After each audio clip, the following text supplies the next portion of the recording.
ঠিক আছিস?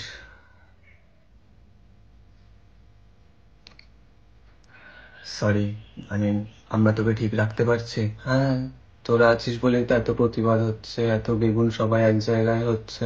আমরা সবাই তোর পাশে আছি, আর লড়াইটা তো আমাদের সবার। কিন্তু এরপর, হ্যাঁ, এরপর সবাই পোকাগুলোর দিকে তাকাক না তাকাক, আমাকে তো সবাই পোকা বেগুনই বলবে। আর যতবার কোনো বেগুনে পোকা লাগতে দেখেছি, কেউই সবজির ঝুড়িতে আর তোলে না।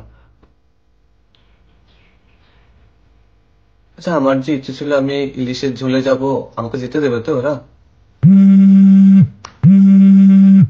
হ্যালো। হ্যালো, কিরে কাটাকাটি ছিল তুই এখন সাথে ঘুরে বেড়াচ্ছিস ভাই? এইসব জায়গায় থাকিস না, বেরো ওখান থেকে। নিজের গায়ে যতক্ষণ না পোকা লাগে জানিস তো, ততক্ষণ কারোর টনক নড়ে না। আর তোকে আমি আজকে একটা কথা বলে দিচ্ছি, আজ থেকে না তুই না অন্য কেউ তোকে পোকা বেগুন বলবে। এই এত প্রতিবাদের মধ্যে আমারও একটা দাবি রইল। এবার ঠিক আছে, চ, এবার আমাকে বেরোতে হবে। কোথায় যাবি এখন? জবাব চাইতে?